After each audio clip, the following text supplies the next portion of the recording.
Welcome back. In our last lesson, we spoke about the invisible creation, and particularly about angels. This lesson, and in the following 3 lessons, we're going to be talking about the visible creation, but in particular, we'll be talking about man as the summit of the hierarchy of created beings in the visible world.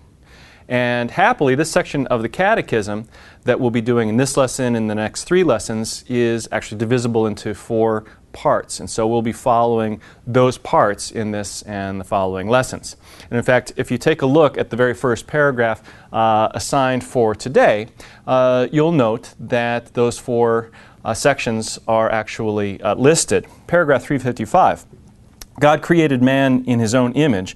In the image of God, He created him. Male and female, He created them. Man occupies a unique place in creation. 1, he is in the image of God. 2, in His own nature, He unites the spiritual and material worlds. 3, He is created male and female. 4, God established him in His friendship. So in today's lesson, we'll be talking about what it means for man to be made in the image of God. Now, we've talked about that in the past. This is where the Catechism, though, deals with it thematically and explicitly. And so that's what today's lesson is going to consist in. Now, let me just take you back to the Catechism here and to the first paragraph in this section. This is paragraph 356. Of all visible creatures, only man is able to know and love his Creator. He is the only creature on earth that God has willed for its own sake. And he alone is called to share by knowledge and love in God's own life. It was for this end that he was created, and this is the fundamental reason for his dignity. What it says here is that man is distinctive. One of the reasons why man is a distinctive creature and really the summit of the hierarchy of visible created beings is that only man was made by God, was willed by God for its own sake. Okay? All other creatures, all other things in the universe are, as it were, for the sake of man. That is an idea that is very much foreign to our own times. I mentioned in a previous lesson that in our own day and age, we like to suppose that all creatures are equal in dignity. That view of things is simply not squarable with the biblical view of the cosmos. So man is the only creature that God willed for its own sake. So only man is able to know and love God. Animals can't, obviously plants and inanimate creatures cannot. And man is made to know, is made for the sake of God. Okay, that God is our final end. Okay, that He is our proper end. We are meant to be united with God forever. Okay? Now let's go back to the Catechism here because there's another point that I think is essential to make, and I think the Catechism is going to put it better than I could. And this is in paragraph 357. Being in the image of God, the human individual possesses the dignity of a person who is not just something, but someone. This is the thing that makes human beings different. Now remember, we said that the image of God in man lies precisely in his having an intellect and a will. He is able to know, to understand, to judge, as well as to choose and to love.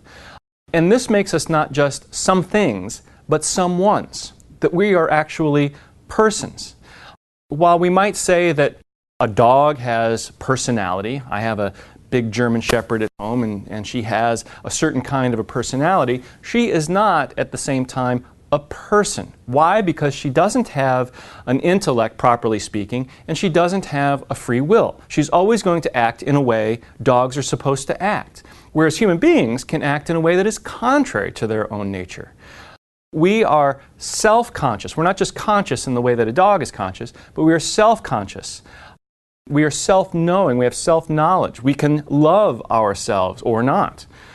That makes us different from every other creature. So while other creatures may have personalities, only human beings are persons in the proper sense of the term. And that's why in our dealings with one another, we ought always to remember that we're dealing with other persons rather than just other objects or other things out there. And it's easy to treat people in that latter way. But the Catechism reminds us, no, every person has dignity precisely because he is a person, and he is a person precisely because he has these faculties, intellect and will, that make him or her in the image and likeness of God. Now, let's come back to the Catechism and take a look in paragraph 358. God created everything for man, but man in turn was created to serve and love God and to offer all creation back to Him. This builds on the point that all things were created, well, that man was created for his own sake. It's the only creature that God willed for its own sake. But all other things are created for the sake of man. Okay? Everything is created for the sake of man. That's a very difficult idea to kind of wrap your head around, because you think of the enormity of the cosmos and you think, isn't man somehow insignificant in the cosmos? But if you put it in these terms, that somehow, man is the only being in the cosmos that can actually ask questions about the cosmos. That we can ask questions about the furthest reaches of the universe and come to know things about the universe that no other creature in the universe can possibly know. Okay, that's an amazing fact, and I think it helps to prove this very point. So, while everything is created for the sake of man, meaning man doesn't necessarily make use of all things in a kind of functional way, but all things are there for the sake of man's intellect, for the sake of man's choosing, for the sake of man's will. This does not mean, of course, that man just simply exercises a kind of brute or blind domination over the universe, but rather exercises in or shares in God's divine dominion over creation. But in turn, and because of this, man is to use all things for the sake of the glory of God. Okay, that man is to refer all things back to God in praise. And that's sort of the meaning of, one of the meanings of the seventh day of creation that we find in Genesis chapter 1, that the seventh day God refrains from activity, and likewise man refrains from his ordinary activity in order to refer himself and to all things back to God Himself. All right, another point or two before we conclude this lesson, and this is found in paragraph 359. In reality, it is only in the mystery of the Word made flesh that the mystery of man truly becomes clear. This is an important point because we only really understand what we are as human persons in light of the one who is the perfect person. The only person who, from conception to death and beyond, shows us what it means to be truly human, and that is Jesus Christ.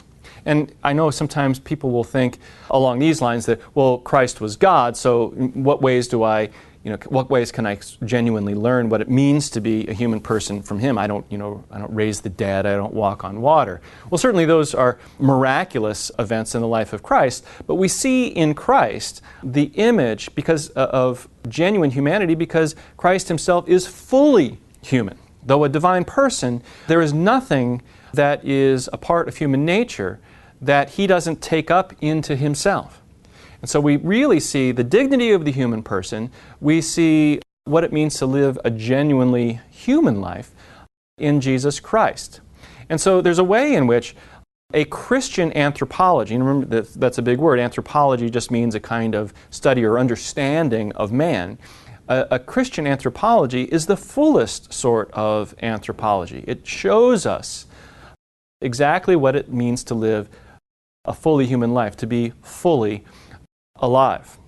And so with that understanding, and of course, the gospel of Jesus Christ is not just for some people, it's for everybody. We understand that all human beings are called to that fullness of the human experience, of human life, to share in the life of Christ. Only then do we become fully human and fully alive. More on the question of Christian anthropology, the Christian understanding of man, in the next lesson. So we'll see you then.